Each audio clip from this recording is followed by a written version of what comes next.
Okay.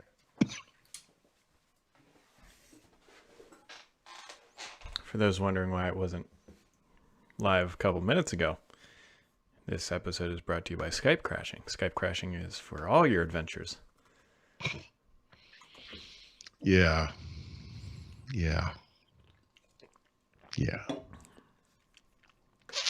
Go to the MSDN Mag. Oh, of course it is. It's God damn it. I just saw this thing on Sky or Twitter. The entire collection of MSDN magazine is now online and free to download. Awesome. So of course I go all the way back to the beginning because I want to learn about the early .NET stuff, and none of them are available. It's like you click on them. We're sorry, the page you requested cannot be found.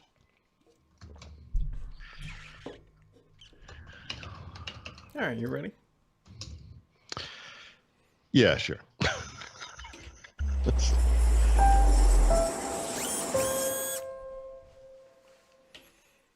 going to be a weekend, Paul. Maybe mounting a door. Maybe not. We approach weekends slightly differently. Yeah. I may pass through a door to get to a couch. That is now in your basement that has no feet. That's right. Yep. All right, Paul, I've got a good conspiracy theory here, and I'm going to ride this one to the grave because I think it makes a lot of sense. I like it. So, you more than likely have heard Miss Mary Jo Foley talking about this Microsoft Life thing happening, yes. She thinks, in the spring. That will include a password manager. Yeah, which I thought was kind of a weird and specific thing to say. So, here is my theory. I use 1Password. I recommend it to anybody. I know people like LastPass, but whatever. 1Password. By the way, sorry, when you say 1Password, you mean not literally I use 1Password? Oh, yeah, no, the application. The product one, yeah. Yes, the application 1Password recently announced, like maybe a week or two ago, that they had raised $200 million, their first venture capital raise in like their 14-year existence, and they're profitable, and they didn't really need the money. Right. I think I saw something about that. Yeah. So here's my theory. Microsoft went to them, tried to buy them. They either couldn't because it wasn't enough money, or they were asking too much. The deal did not get made. And 1Password said, oh, crap, we're going to be going up against Microsoft. We need a bunch of money to fight them. So you think Microsoft's pulling a Teams on 1Password? Well, I just think that Microsoft tried to buy them and they wouldn't sell. And now they're like, well, we're going to be going up against Microsoft. Let's get some money while we can. That way we can go out and build up a war chest and actually take on whatever password manager they're going to launch. I mean, I'm curious. Yep. Curious why they need this. Why Microsoft needs it? Yeah. I think it fits. I think it's going to be one included in Office 365, right? They're going to rebrand Home or Personal into this Microsoft 360 Life thing. What does that even mean, though? I mean, it seems like... I'm just trying to understand. It just seems like this should be a feature of your Microsoft account. It would be part of Windows, I guess. I will say, by the way, just real quick, this is something I've been meaning to write about. And this topic is right on point. Maybe this has something to do with it. There is a weirdism on Windows that you don't see on iOS or Android. I'm not sure about the Mac, but I'll assume Apple probably did that one right. Where if you you have a Google account on Android, and obviously, like when you're browsing around the web, it autofills passwords and things like that if you put that stuff in Chrome. But if you're using Android, that stuff syncs to if you're using Android, that syncs to Android, meaning it syncs to apps, and so it autofills on apps. Apple does the same thing with iCloud on iOS. This is not the case on Windows. And so where would this raise its head? So, for example, you download the Twitter app from the store. And, if you use the PWA like I do all the time, like you used to, it autofilling your username and password. And I use 2FA, so I have to do something, I have to do a 2FA authentication. But that stuff happens. So I don't remember what my Twitter password is. Like I don't have to remember. And then when you install the app, it's just blank spaces. Like you have to you're like, okay, like, all right, I know what my Twitter name is, but now it's like, oh shit, what's my password? Like I have to go look it up. Right. So this is something like that's actually a feature that's missing for Windows. From Windows. So I may have answered my own question. That's why Microsoft needs it. Yeah. And I think that's it. They don't have a robust solution, and I will die on the inside if they come out and say it's some like extension for Edge or something. That'll completely Well, ruin see, it. the thing is, no, to me, it has to be Microsoft account based, obviously end-to-end encrypted, all that. And it has to expose itself wherever Microsoft is, right? And so, obviously, job one is Windows. The web is a no-brainer. Everyone kind of covers that. Yep. The product you're talking about, LastPass, others, and then the built-in stuff in Android and iOS handle that on mobile.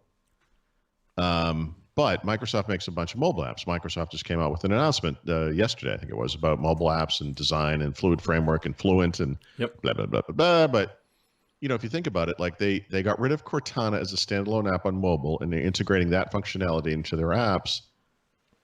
Maybe the password manager stuff could expose itself there. I guess maybe it doesn't have to. But maybe it could, right? Mm-hmm. Because you would have to do, how would that work? Yeah, I think that would make sense. I'm sorry, this is like live and I'm talking myself through it, but. It's, therapy. Yes, my phone frame. Yeah, I wanted to talk to you. My mother was mean to me the other day, and I just don't feel good about it. I've never worn a belt since. I don't eat pie anymore. Yeah. I really like pie. Anyway. I don't know. That's my theory. I'm sticking to it. Interesting. So, but do you think, what does that mean for Microsoft and this M365 Live thing? I just think they're going to build in password management functionality, which I think is a smart move. They'll pitch it as a productivity tool. If you're already buying Office 365 Home or Personal, then it's just included. It's tied into OneDrive probably. That's probably how it all syncs, right? Yeah, and they just need a centralized app that stores all of it, and that's it. And then they can put in a browser, and then they should buy Grammarly, and then, Right. Okay. Actually, that's how it would get to mobile, because the way you do it is you don't use the iOS built-in thing. You use 1Password, and that's what autofills, because they can do that on mobile as well. Okay. That's the piece I was trying to figure out in my head. Yep. Okay. Yeah. So there's that. So Paul, I'm going to throw some knowledge bombs at you, because some very nice people sent me some information in the past 72 hours about usage of different things. I'm so glad you just said usage, because what it sounded like you were about to say is about you. Oh, well, yes, Paul, your social security number, does it end in a 9? Yeah, okay. Yes. What if I told you that there are more Cortana users than Stadia users? So, okay, fair, but I believe it. Cortana's been around since like 2012 or something. What if I told you there are more Cortana users in Europe than Stadia? That's interesting, mostly because Cortana doesn't have a full set of functionality in Europe, right? Okay. So I might show you the Power Windows Phone, by the way. I mean, it was a very popular platform there. I talked to a couple of different publishers over the past few days, and so they had expectations for Stadia launch for usage of their games online. That they set upper and lower bounds. It didn't even come close to hitting the lower bound of expectations. Like, it is abysmally small of usage. So, I think the first Android phone, which was, I believe, called the Nexus One. I didn't own one. It was T-Mobile only, as I recall. Yeah, I remember that. I think it had a little rollerball on it, didn't it? It did. It did, and it had wasn't it tilted slightly? Like the phone came down and had almost like a chin or something, just like a very small bevel out at the bottom. I think it did. I have a hard time picturing the phone, but for some reason I remember the little ball thing. And if I'm not mistaken, I didn't own one again, but I think it was like a cursor thing, like a wasn't it? Or was it, do you just spin between? Oh, yeah. No, I just pulled it up. It's an HTC Dream. Okay. I can't tell if it had a little bevel, but it had, so there was also a keyboard behind the screen, right? It slid up. Yes, and right. So the first big Android phone, which was the Motorola Droid, also had a slide up. It was horizontal. It was landscape style, but and it too had a thing that looked like a fingerprint reader, but it was really a kind of a. I don't think it was literally a cursor, but I think it was like a way to. It was almost like hitting tab on controls in Windows, where it would go from control to control, maybe, so you could hit enter or something like that. I don't remember. Yeah. Maybe it was for cursor placement. Anyway, I guess I was gonna say, what was the point of that? What was the point? Yeah. Where's this going? Bring it down to earth, old man. Is the things in the beginning aren't always the way they turn out. That like Android was going to go a certain way, the iPhone happened, it went a different way. They were kind of riding this physical keyboard thing for a little while. the ball thing and the cursor, whatever those things were. I'm getting those a little bit wrong, I'm sure, but that was a direction that just kind of dropped off the face of the earth. And so Stadia obviously has not gotten off to a great start, but the two outcomes here, well, I guess there are more than two outcomes, but two of the big possible outcomes obviously are abject failure, and they just kind of exit this market quietly sometime in the next 18 months. Or, they really feel like this is important for the future, and they improve it and improve it and improve it, and it gets better over time, Yep. No, I fully agree. And I personally hope that it does take off. I hope that it's sustainable. I think even for Google, being number 3 in the streaming platform wars is a huge success for them, because we know that PlayStation is going to be launching one. Amazon is going to be launching one. EA has one, I believe, already. At least it was in private testing. Obviously, there's the xCloud. And so I hope that they stick around, because as a gamer, it's a good thing. But my problem for them has always been the same, which is just positioning. We've already stepped through this. I'm not going to go through it again. But I mean, high level, Microsoft and Sony have their particular audiences. There's a gigantic audience of very casual gamers who are probably not ever going to be interested in anything like this. Some of the people who are casual gamers might be interested in like what Apple's doing with Arcade. And then there's kind of Google, and it's not really clear. They don't have any unique games. I think that's a little overblown, but it's a fact, whatever. And they don't have that unique, not unique, but that capability to move your games around, other than from device to device. Like, we're in an ecosystem where we grew up on Xbox consoles, and now a bunch of those games are just going to come with us to the xCloud. Like, it's really cool. They don't have that advantage, and I'm not, it's like when Microsoft came up with a music service or a TV service, movie and TV service. And it's like, why would you trust them to like keep this thing around? Like, you're kind of taking a chance here. So I don't know. Yeah. Maybe Microsoft's password manager goes the way of Groove, and who knows? Right. Yeah. No, but actually, well, like I said, because of the reason I cited, I mean, there is a hole in the ecosystem if you're on Windows, and there absolutely is. Yeah. So, and it's weird because this is a long time ago, but way back, probably Windows Vista, but certainly Windows 7, there was an ability to associate your Microsoft account with your login account at the time. You just only had a local account, and it was through the control panel. And there was this notion they were going to have like Passport, and Passport was going to be a way to do multi-site sign-in, pass-through sign-in. This type of functionality, I feel like it's kind of been in the works for a long time. But my God, it's 2019. We're talking 12 to 15 years ago. Yep. It's a weird missing piece. Yeah. So we'll see. Maybe in the spring with the Surface Book 3, and that's when the Surface earbuds will launch. And what? Yeah. You think those are tied to Microsoft? Okay, maybe. Well, I think that I don't want to have official confirmation yet, but I think they'll probably have a spring event that would potentially talk about that Life product. Okay. The Surface Book 3 we know is coming. It's on the horizon. Gotcha. Yep. So, yeah. Okay.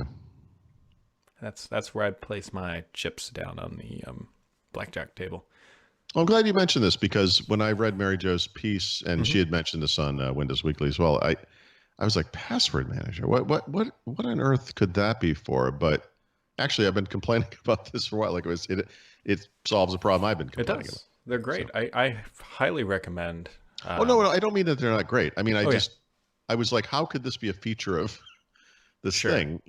I assume, the way password managers work, that the way Microsoft will do theirs, whatever it is there'll be some free version, and then you get premium features if you pay for Office 365. They can't come out with a password manager that's only paid. That would really limit its availability and usage. Yep. So here's a fun little thing that I've been dealing with. Sort of.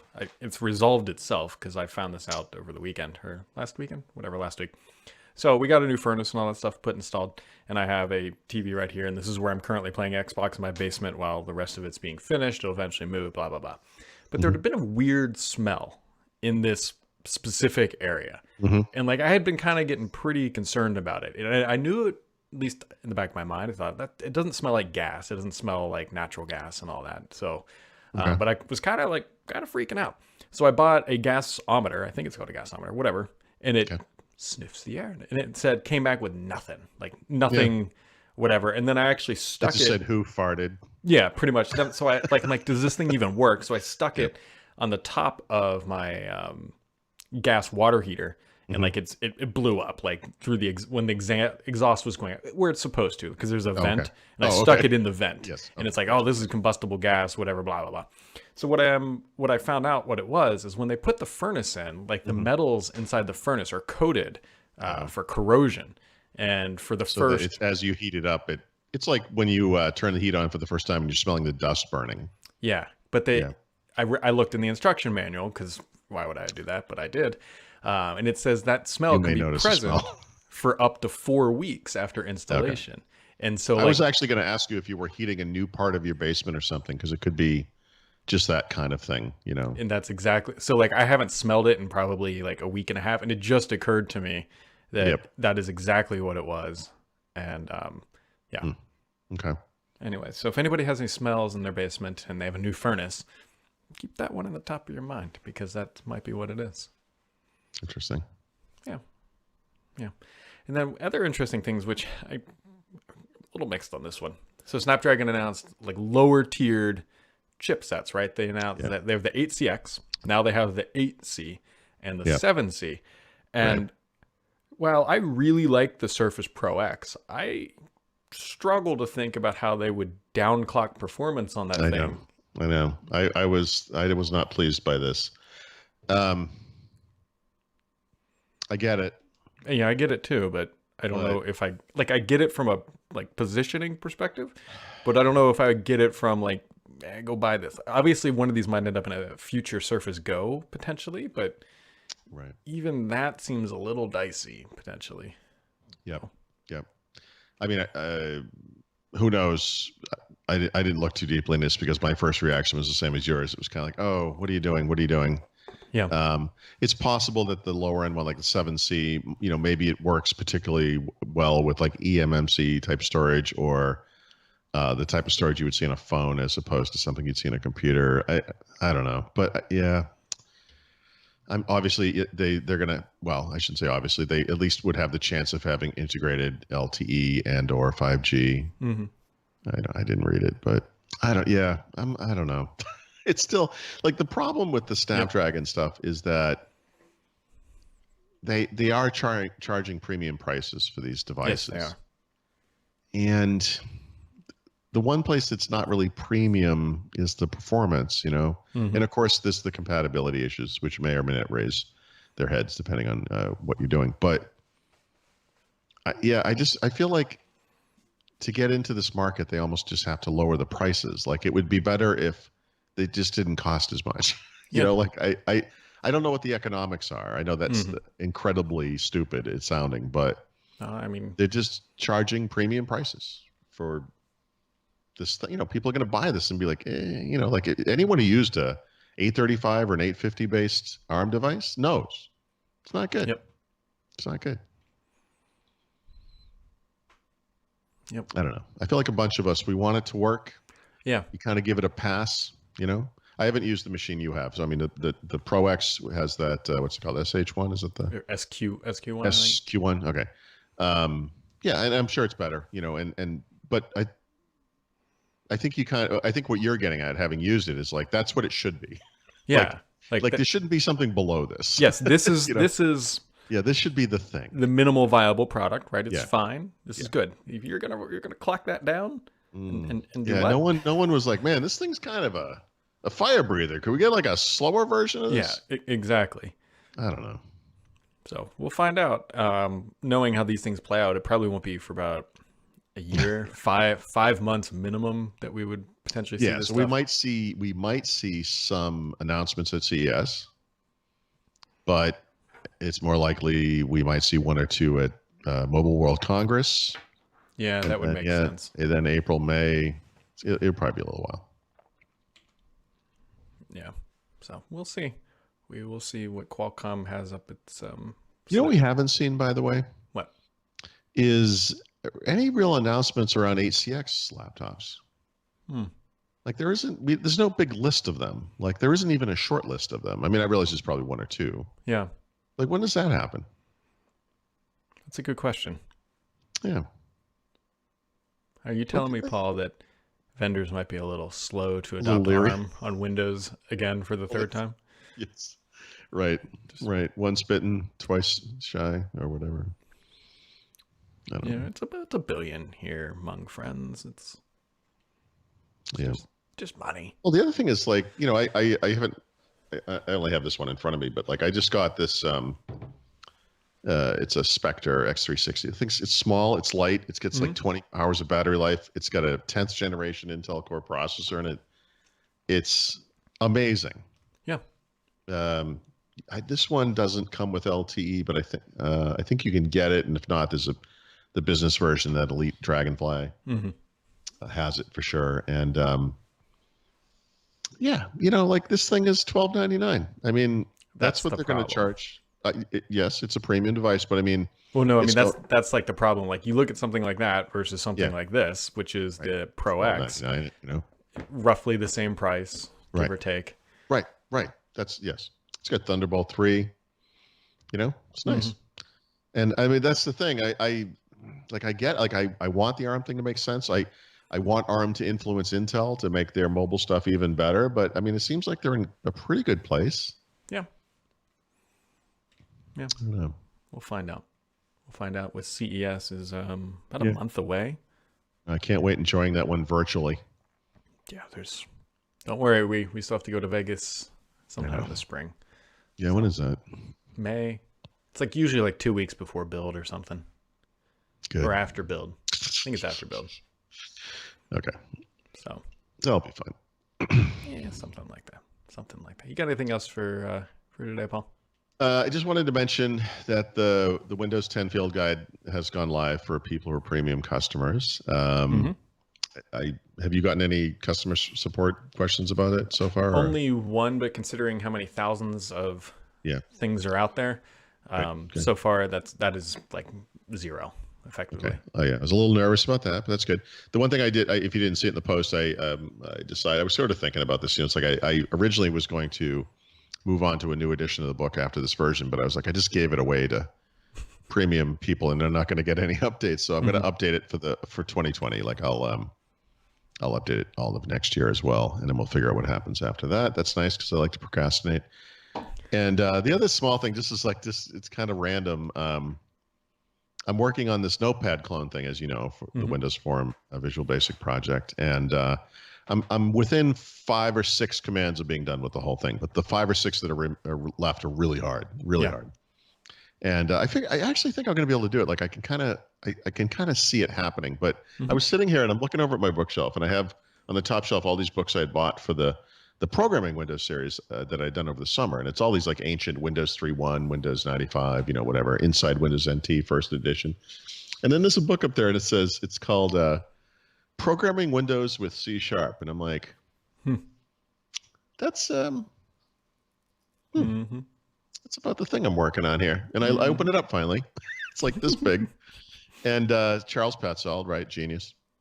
C#, not Visual Basic, but it is about Windows Forms. And in the book, he creates a Notepad clone. And I have to say, a little gratifying, my version of Notepad is far more feature complete than his is. But he does do one thing that I wasn't able to figure out yet, which is printing support. And so I'm going to check that out and see if it solves my problem, because if he obviously figured it out. So it's incredibly hard in Windows Forms and at least in the initial version. Well, actually today too. I don't have the initial version. For some reason, printing it's just hard. I don't know why. It's like a stupid thing that's really hard. Anyway, he wrote a chapter about it, so I'm gonna see if I can crib off of the master here. So I'll be working on that. That's gonna be I'm not gonna be building a door. I'm gonna be building a print dialogue of some kind. Yeah, I don't know if these doors are going to go up. Like in my mind, it's like, it's just 2 walls. I got to frame up and put a door in. It shouldn't be that bad. But I've been saying that for 5 weeks now. And every time we come back on Monday, it's like, it took a little longer than expected. So if you get the wall part of it up, I mean, seems like a logical. Oh, that's the easy part. The hard part. You always do the easy part first, Brad. It's, gives you a little feeling of accomplishment. Well, I think I am like 99.9% done with framing in the ductwork or building the ladders, which just shoot me. I'm never doing that again. That has by far been the worst because you just do nothing and you accomplish very little, but it takes so long. Anyways, the building of the wall is the easy part. Getting the door to actually open and close without it like sticking is going to be going to be the rough part, especially because your floor could be graded slightly, and that will affect the trajectory of the bottom of the door or whatever. Oh, let's just pretend that my joists are all level. Let's pretend that wood is straight. Let's pretend that the concrete slab on the bottom is actually square or level as well. And then let's not pretend that gravity wells don't exist, because those apparently impact the shape of the wood and how it gets screwed in. And so... Well, I mean, based on my experience here, none of those things will be true. I told you about the little bathroom downstairs. Like, the guy did the tile, came in and he goes, "This thing, it's not like, you can picture a rectangle like a brick. It's like, well, it's more like it's almost like a parallelogram. It's kind of he's like, there isn't actually a right angle in this room. Like, in this room, and then the back wall buckles. Yeah. He's like, this thing is, it's like, it's more rounded than it is square." Well, I will end on this because I could talk about this stuff forever. I was losing my mind like 2 days ago. So the ductwork runs just like any other ductwork, and it's made of metal, like stamped. I think it's steel, stainless steel, or whatever it is. And so they're 4-foot sections, and where 2 sections come together, there's like a little strapping that you install that clamps it all together and holds it firm. And so when they did this 60 years ago, they did the exact same thing. But when I was looking at my wood running under it, because it's about 3/4 of an inch down below the bottom of the duct, so I have enough room to attach a drywall, and it's whatever. But it, like, looking at it, I'm like, there's no way that wood is level. And I go and measure it, and it's level. And I'm like, something is off here. Something's not right. Well, if that's level, that means something else isn't level, basically, right? Like, so what the problem was is once you get like to the middle of that 4-foot section run, the stainless steel doesn't have the rigidity, so it kind of just bows out a little bit, and you can like push it, just like, you know what I mean? Like it kind of, it's not like loose or anything, but it's just the rigid is the points natural passage of time. It's kind of sagged a little bit or whatever. And I don't even know if sagging is the right term. I mean, just imagine that the 2 ends are really tight, in the middle it just kind of it's got a little more flex, and that flex is about 1/16 of an inch. But when you're standing and looking at it, you're like, that is not level. None of this is. And you just lose your mind. So,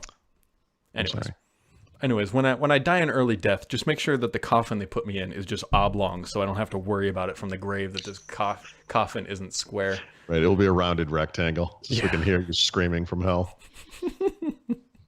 Just remember in your darkest hours this weekend, Brad, that such things as scotch and rum exist. And, oh God, there's been, like, besides the fact that my body just continuously hurts now from trying, because all this stuff has been up above my head, and then I'm going to complain about doing the flooring when that comes, because it's all below my ankles effectively. Sure. So anyways, there we go. You got anything else before we shut her down, Pump? I guess not. I hear my sub pump running, I think. Yes, it did. That makes me happy, because that means it's working.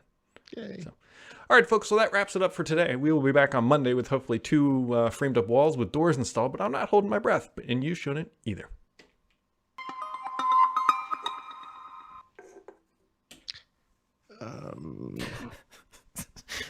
So, yesterday after school, like I picked up my daughter, and this is like 4:45 or whatever. I'm downstairs in my basement. My daughter, we've got a whiteboard down here, and she's drawing on it, and like I hit my head, and I said some things I probably shouldn't say in front of a 6-year-old, and I heard my daughter say, "What are those words, Daddy?"